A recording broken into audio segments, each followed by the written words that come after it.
Welcome to Daily English Talk, where we learn English through the beautiful game of football.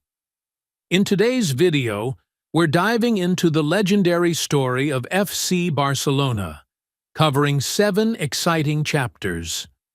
First, we'll explore the foundation and early years of the club, followed by the growth and rivalry with teams like Real Madrid. We'll take you through the post-war rebuilding, the arrival of stars like Kubala, and the opening of Camp Nou. Then we'll journey into the Johan Cruyff era, where Barcelona revolutionized football with the Dream Team. Next, we'll uncover Barcelona's golden years, led by Ronaldinho, Messi, and Pep Guardiola. We'll also dive into Barcelona's role as a symbol of Catalan culture. Finally, we'll wrap up by exploring recent challenges and how the club is rebuilding for the future. Stay tuned for a complete look at how FC Barcelona became més que un club, more than just a club. Chapter 1. Foundation and Early Years, 1899 to 1920s. FC Barcelona is one of the world's most famous and beloved football clubs. But like all great institutions, it started small, with humble beginnings and a dream. This chapter explores the foundation of FC Barcelona and its early development during the first 2 decades of the 20th century. The story of FC Barcelona began on November 29, 1899, when a Swiss football enthusiast named Johan Gamper placed an advertisement in a local Barcelona sports magazine. Gamper was passionate about football, a sport that was relatively new in Spain at the time. He was looking for players interested in forming a football club in Barcelona. The advertisement drew attention from a group of Swiss, English, and Catalan players.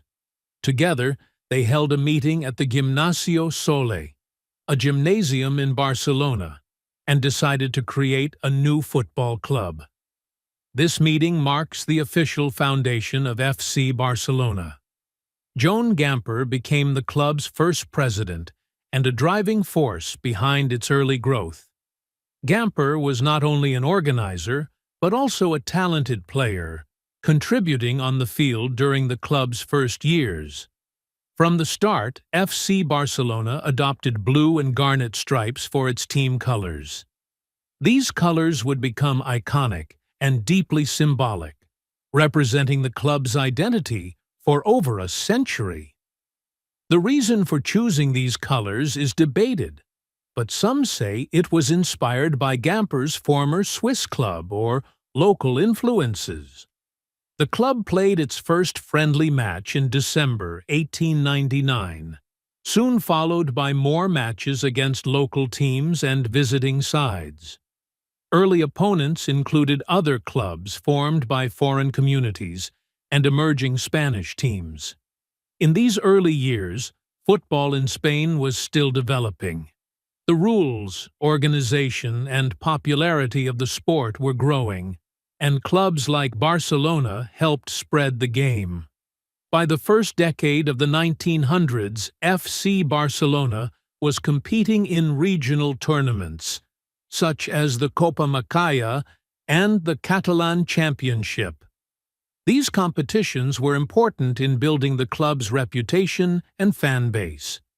Barcelona won its first official trophy in 1902, finishing second in the Copa de la Coronación, a tournament that later inspired the Copa del Rey.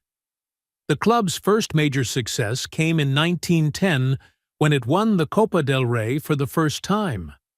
During this period, FC Barcelona developed its style and began to attract supporters from the local Catalan population. The club became more than a team. It became a symbol of local pride and cultural identity. As the club's popularity grew, so did the need for better facilities. In 1909, FC Barcelona built its first proper stadium, called Camp de la Industria. It was one of the first football stadiums in Spain and marked a step towards professionalization. Camp de la Industria had a capacity of around 6,000 spectators, allowing more fans to watch matches in comfort. The stadium helped the club generate more income and expand its community presence. Johan Gamper served several terms as the club president, guiding Barcelona through early challenges, including financial difficulties and organizational issues. He was deeply committed to the club's success, both on and off the field. Gamper's vision included making the club a representation of Catalan culture and values, something that would become central to FC Barcelona's identity. He emphasized the importance of sportsmanship, community, and excellence. Sadly, Gamper's life ended tragically in 1930, but his legacy lives on as the founder of a club that has touched millions worldwide. From its early years, FC Barcelona was linked to the growing Catalan nationalist movement. At a time when Catalonia was seeking greater recognition within Spain, the football club became a cultural and political symbol. The use of Catalan language at club events and the promotion of local identity set Barça apart from other Spanish clubs. The club's fans embraced it as a symbol of Catalan pride and aspirations. FC Barcelona's first decades were not without difficulties. The club faced financial struggles, political changes, and competition from other emerging clubs in Spain. However, its growing fan base, community support, and competitive successes helped it survive and thrive. By the 1920s, FC Barcelona had become one of Spain's leading clubs. The 1920s also saw the beginning of important rivalries, especially with Real Madrid. These matches were about more than football. They symbolized political and cultural tensions between Catalonia and central Spain. Chapter 2. Growth and Rivalry, 1920s to 1930s. Following its foundation and early successes, FC Barcelona entered a period of significant growth and development in the 1920s and 1930s. This era was marked not only by sporting achievements, but also by the rise of political and cultural tensions in Spain, which deeply influenced the club's identity. FC Barcelona established itself as one of Spain's leading football clubs and began what would become one of the most famous rivalries in sport, the fierce competition with Real Madrid. During the 1920s, FC Barcelona started to solidify its position in Spanish football. The club won numerous regional titles in Catalonia, dominating local competitions and increasing its popularity among football fans. Barcelona also won the Copa del Rey, Spain's national cup competition, several times during this period, notably in 1920 and 1922. These victories helped boost the club's reputation and attract talented players. In 1922, the club moved to its new stadium, Les Corts, which was larger and more modern than the previous Camp de la Industria. Les Corts became the fortress of FC Barcelona, holding thousands of passionate supporters. This stadium symbolized the club's growth and ambition. The 1920s and 1930s also saw the beginning of the legendary rivalry between FC Barcelona and Real Madrid, known as El Clásico. While the clubs had met before, the rivalry grew deeper during this period due to political and cultural factors. Barcelona came to represent Catalan identity, culture, and the desire for regional autonomy. Meanwhile, Real Madrid was increasingly associated with the central Spanish government and later, under Franco, with Spanish nationalism. This rivalry went beyond football. Matches between the two clubs were symbolic battles representing broader tensions between Catalonia and Spain. The games were fiercely contested and emotionally charged, attracting huge crowds and passionate support.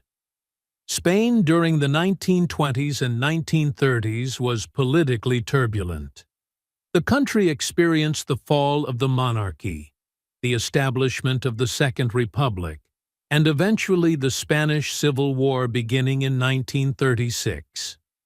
Catalonia, where FC Barcelona is based, was a center for regional nationalism and political activism. The club became a cultural symbol for many Catalans who sought greater autonomy and recognition within Spain. During the Spanish Civil War, football matches were disrupted, and many players and fans were involved in the conflict. The club itself faced challenges in continuing operations during the war years. The connection between FC Barcelona and Catalan culture grew stronger during these decades. The club promoted the Catalan language and traditions, even when political pressures threatened regional autonomy. This cultural identity helped unite supporters and gave the club a unique place in Spanish society.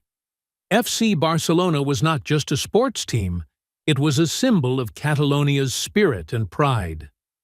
Despite political unrest and the disruptions caused by the Civil War, FC Barcelona remained resilient. The club managed to survive financially and maintain a strong fan base.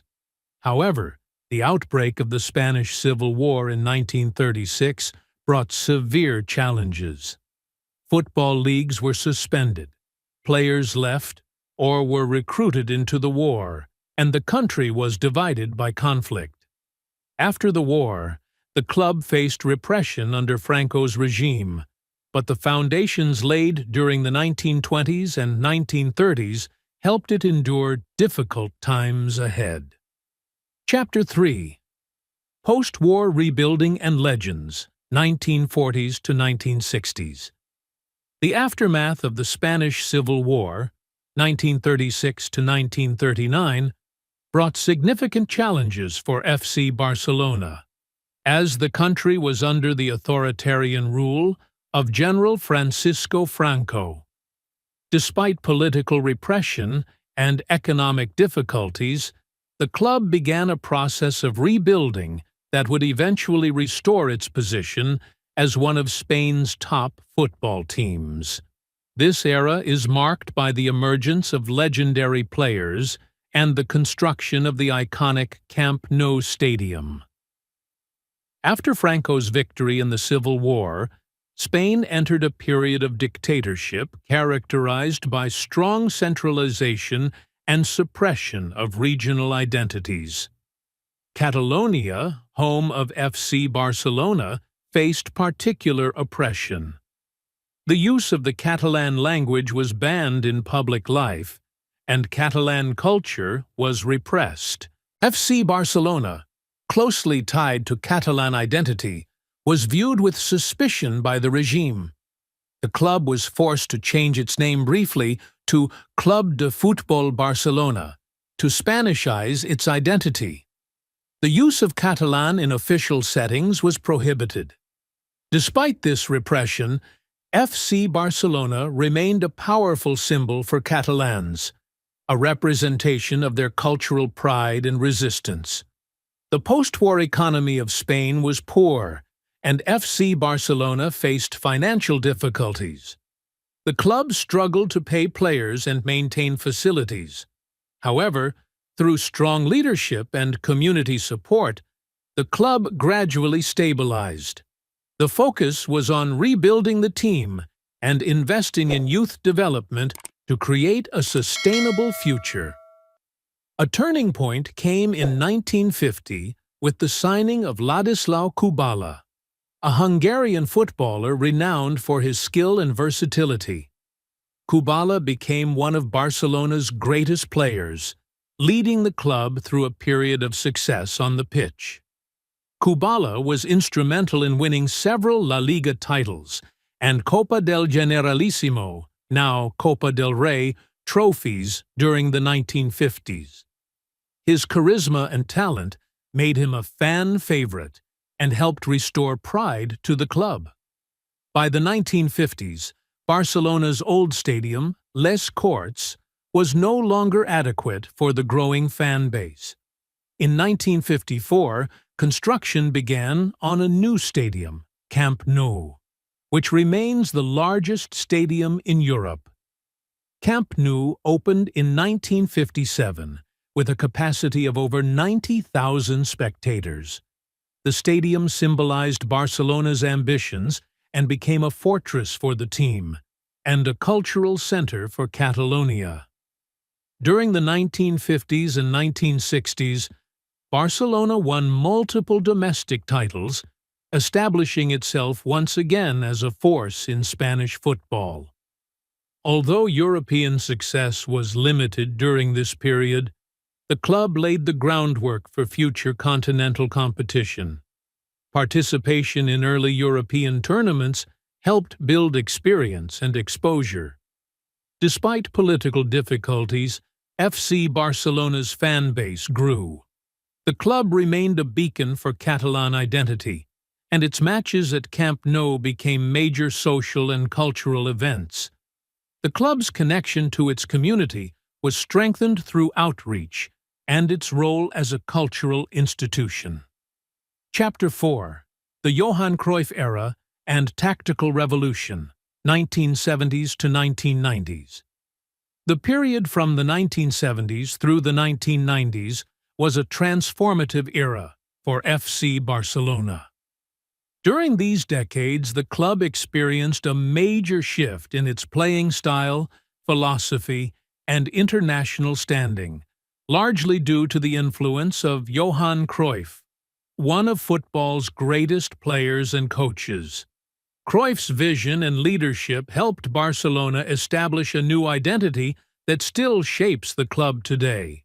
Johan Cruyff, a Dutch football genius known for his skill and intelligence, joined FC Barcelona as a player in 1973. His arrival marked a turning point. Cruyff's style was elegant, tactical, and innovative, and he quickly became a fan favorite. In his first season, Cruyff helped Barcelona win La Liga, ending a 14-year league title drought. His presence on the field elevated the team's play and inspired both teammates and supporters.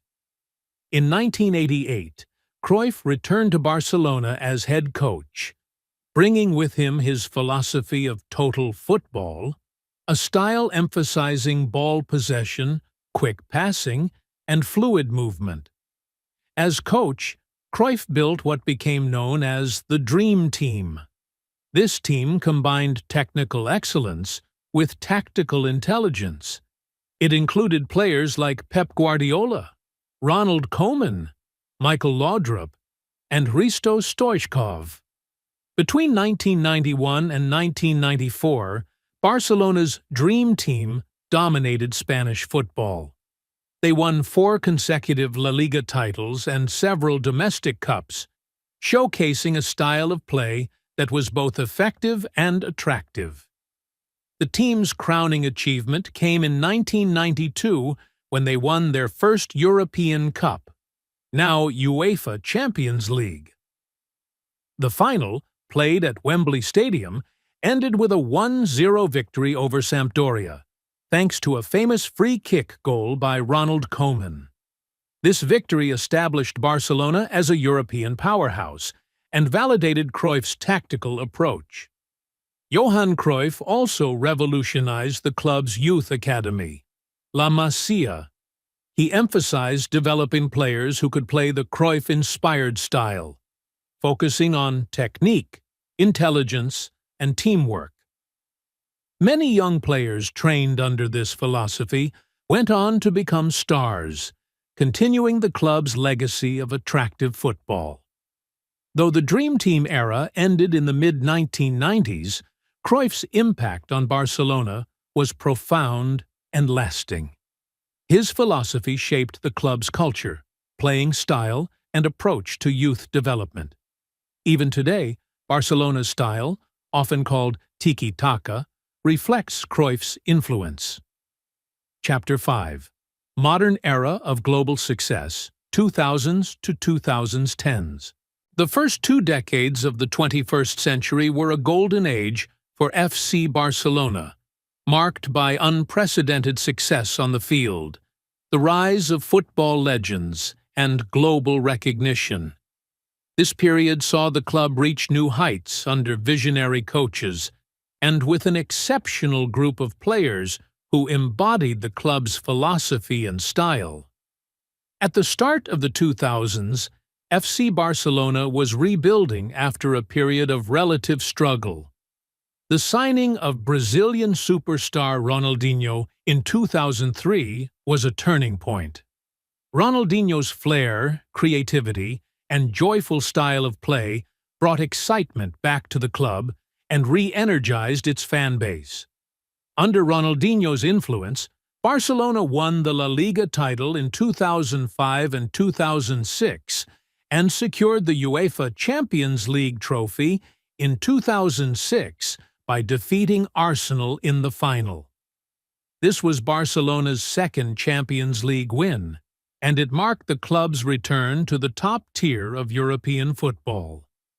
Building on the foundation laid by Johan Cruyff, Barcelona's youth academy, La Masia, produced a generation of players who would define the club's modern success. Midfielders Xavi Hernandez and Andres Iniesta became central figures, known for their vision, precise passing, and ability to control the game's tempo. In 2004, a young Lionel Messi made his first-team debut. Over the following years, Messi quickly established himself as one of the greatest footballers in history, breaking records and winning numerous awards while becoming the face of FC Barcelona. In 2008, former Barcelona captain Pep Guardiola was appointed head coach. Guardiola's tenure revolutionized the team and took Cruyff's philosophy to new levels. He emphasized possession football, high pressing, and positional play. Under Guardiola, Barcelona won 3 consecutive La Liga titles: 2009, 2010, 2011, and 2 Champions League trophies, 2009, 2011. The 2009 season was historic, with Barcelona winning 6 trophies known as the Sextuple, including the Domestic League, Copa del Rey, Champions League, Spanish Super Cup, UEFA Super Cup, and FIFA Club World Cup. Barcelona continued to win trophies throughout the 2010s, maintaining their status as one of the best teams in the world. Players like Gerard Piqué, Sergio Busquets, Neymar, and Luis Suarez contributed to the club's sustained excellence. The club's global fan base expanded rapidly, and Barcelona became a leading brand in sports marketing, sponsorships, and international influence. Chapter 6. FC Barcelona as a symbol of Catalan culture. FC Barcelona is often called Més que un club, more than a club, and this motto truly reflects its significance beyond football. The club has long been a symbol of Catalan identity, culture, and pride. This chapter explores how FC Barcelona represents the Catalan people and culture, especially during times of political repression, and how it continues to promote Catalan heritage today. Since its foundation in 1899, FC Barcelona has been closely linked to Catalan nationalism. The club was founded by local Catalans and foreign residents who embraced the region's culture and language. Early on, the club became a platform for promoting Catalan language and traditions. Barcelona's use of the Catalan language in official communications and its support for regional culture distinguished it from other Spanish clubs, particularly Real Madrid, which is often seen as representing central Spanish authority. During the dictatorship of General Francisco Franco, 1939 to 1975, Catalonia's language, culture, and political autonomy were harshly suppressed. Public use of Catalan was banned, and cultural expressions were censored. FC Barcelona, with its strong Catalan identity, became a symbol of peaceful resistance. While the club had to adapt by changing its name temporarily to Club de Futbol Barcelona and limiting Catalan expressions, its supporters and players maintained their cultural pride. Matches at Barcelona's stadium, Camp Nou, became gatherings where Catalans could celebrate their identity in subtle ways, through chants, banners, and symbols. After Spain transitioned to democracy in the late 1970s, FC Barcelona embraced its role as a cultural ambassador for Catalonia. The club actively promoted Catalan language and culture in its communications, events, and outreach. Barcelona's commitment to its heritage includes supporting local artists, festivals, educational programs, and social causes related to Catalan identity. Today, FC Barcelona continues to be a powerful symbol of Catalan identity and political aspirations. The club navigates complex political realities, balancing its status as a global sports brand with its cultural roots. While officially maintaining political neutrality, the club acknowledges its cultural significance. The Camp Nou Stadium hosts events that promote Catalan language and culture and sometimes serves as a venue for civic demonstrations. Through its global success and extensive fan base, FC Barcelona has raised international awareness of Catalan culture and issues. The club's distinct identity draws attention to Catalonia's history and politics worldwide.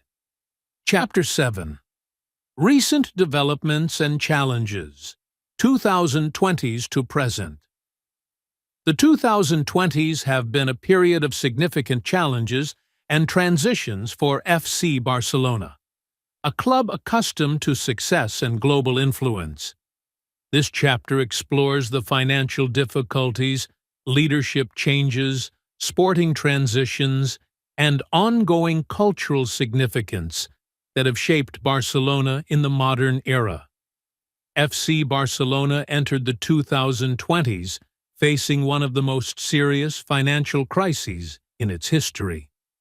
Years of high spending on player salaries, transfers, and ambitious projects, combined with the economic impact of the COVID-19 pandemic, led to a debt of over €1 billion.